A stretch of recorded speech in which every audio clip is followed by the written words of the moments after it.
Având în vedere că se discută despre noua lege a carantinării și izolării, iată că au explodat și numărul de cazuri, 555 astăzi. Câtă încredere putem avea în această cifră? Cine ne oferă această cifră? Ce se întâmplă? Nimeni nu contestă că acest virus nu există. Însuși președintele României, Klaus Iohannis, înainte, când era jocul anticipatelor, alegerilor anticipate, ne-a asigurat că este o simplă răceală. După ce s-a terminat cu anticipatele, lucrurile au devenit foarte dramatice. Pot să-i dau dreptate, într-adevăr, domnului dr. Raed Arafat. Într-adevăr, lumea a fost convinsă să nu poarte mască. Într-adevăr, când te uiți la cheful din biroul lui Ludovic Orban, unde se bea și se fumează fără mască, se petrece. Când te uiți într-un cort unde sunt fruntași liberali, 100 fără mască, când te uiți la o chermeză la Cluj-Napoca, la domnul Rareș Bogdan, când iarăși sute de invitați sunt fără mască, atunci normal că poporul nu mai are încredere și dacă vede că stăpânirea nu poartă mască, înseamnă că oamenii au informații și nu le este frică și nu există.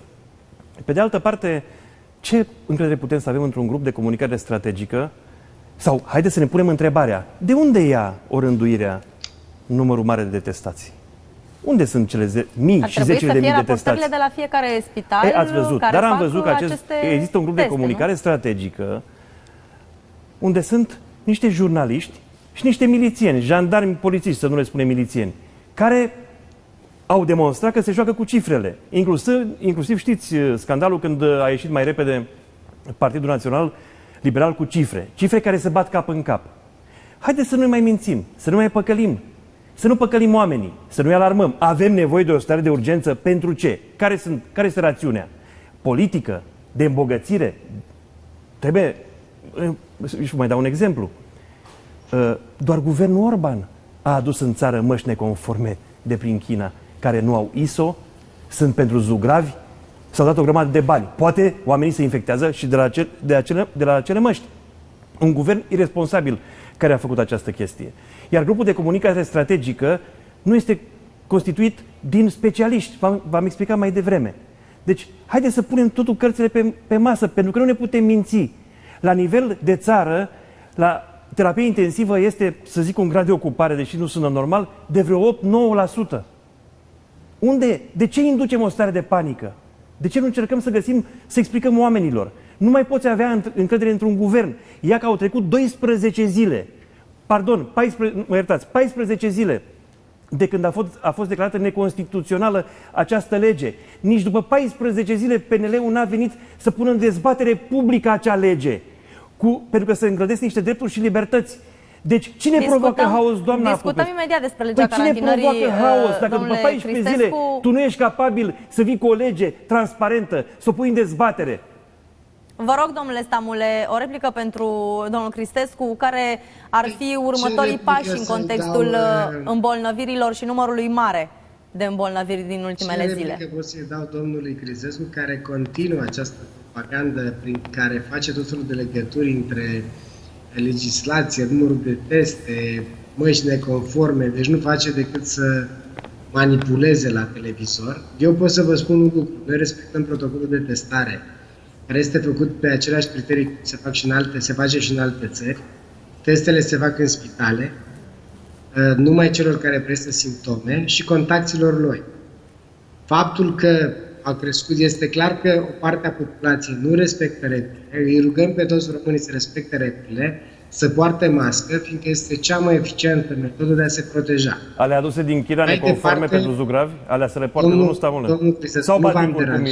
Sau baticuri, cum spuneați? Ați observat, nu am intrat peste dumneavoastră. Acele măști, masca trebuie purtată, orice formă de protecție este bună, în principal masca. Este foarte important pentru a stăpâni această pandemie să ne protejăm. Astăzi spitalele sunt mult mai bine dotate și echipate față de acum 3 luni. Facem teste, uitați, s-au făcut 13.000 de teste astăzi. Ne creștem în continuare capacitatea. Unde ați găsit pe aia 13.000? Dar românii trebuie să înțeleagă faptul că trebuie să respecte regulile. Dacă spitalele sunt goale, unde ați găsit pe aia 13.000? Spitalele sunt închise, unde sunt pe aia 13.000? Există o corelare directă dintre numărul de infectări și ce vine în spitale. Când identifici un bolnav, este prima etapă. Dar unde cu l-ați cât ne identificat pe cresc stradă? numărul, Unde ne l-ați crește identificat? numărul de bolnavi, Explicați cu atât oamenilor, unde va l-ați crește și la identificat? terapie intensivă. Nu Unde mai, l-ați nu mai identificat pe prezentați stradă? chestii Unde? care nu sunt În discotecă? adevărate. Unde? Unde i-ați Păi identificat? dacă Explicați-ne să putem să vă credeți că credem. cineva vrea să declare niște oameni bolnavi că n-are ce face, sunteți incredibili. Nu, așa Deci e noi PNL-ul, da, credeți că- sunteți incredibil, domnul Stamule, chiar sunteți incredibil, da, PNL-ul, Domnule voi Cristescu, sunteți nu incredibili. v-am întrerupt deloc. Nici, rog, mă domnule iertați, nu pot să Stamule, vă ascult toate încheiați-vă- tâmpenile, mă iertați. Vă rog, domnule Stamule, încheiați-vă Deci ideea. vă mesajul ascult. este clar. Românii trebuie să înțeleagă că nu este de glumă cu acest virus.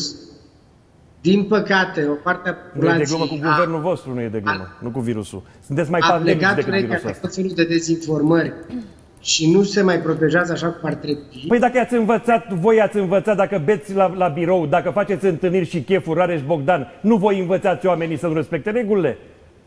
Domnule Cristescu, eu vă spun un lucru. Eu port mască permanent. Purtați o mască și dumneavoastră și tot guvernul ăla, purtați o mască, da, Dumneavoastră îmi așa pare rău este. că, deci îmi pare rău că aveți abordarea asta, dar până la urmă electoratul va decide cine Am are datoria dreptate. Este extrem de să important spun purtăm oamenilor mască adevărul. Și să respectăm regulile. Am datoria să spun oamenilor adevărul, Dumneavoastră nu minciuni și manipulări. Faceți niște corelări care nu au nicio legătură cu realitatea Păi haideți să vă medicală. spun eu o corelare Și ați acum, văzut și pe domnule. doamna doctor Adineaur ce a spus.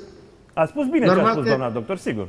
Păi da, a spus că românii trebuie să respecte mai Doar nu, mult vrea regulile. doar nu vrea să-și pierdă locul de muncă. Ați mai auzit ceva de Păi domnul uitați doctor cum Horațiu faceți o Moldovan? corelare ca și cum le-ar fi frică medicilor. Ce mai face domnul doctor Horațiu Moldovan, care după ce a avut o declarație în care a spus că de fapt oamenii au murit de alte boli, n-a mai apărut deloc pe la televizor, în spațiu public, ce părere aveți?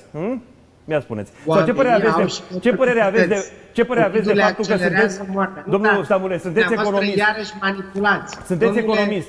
Ia, Domnule spuneți-mi Cristescu, dumneavoastră ce părere manipulați. aveți de faptul că guvernul dumneavoastră, că sunteți economist, dă 1 miliard și vreo 400.000 de lei unifarmului să cumpere măști, da? Și unifarmul vinde înapoi Ministerul Sănătății cu un adaos de 70%. Ia povestiți-mi mie, ce înseamnă asta? Spălare de bani cumva? Ia explicați oamenilor, vă rog mult de tot. De ce a secretizat contractele domnul director de la Unifarm? Mințiți în continuare, furați în continuare. Domnul director de la Unifarm, domnule Cristescu, a fost pus de PSD, nu a fost pus Domnule, de dar nu PNL. mama Nu, este a vorba- secretizat nu, contractele. domnule. Noul director de la Unifarm a secretizat contractele acum de 2 zile. Ce părere aveți Este vorba dumneavoastră? despre noul director, nu de fostul Dar director ei că dau suspendat ceva Adrian PSD-ul Ionel. pentru ei. Domnule Stamule, Nu știu foarte aceasta. scurt pentru a-i da Faceți- O să cuvântul vă ia și lumea la domnului Dima. bătaie.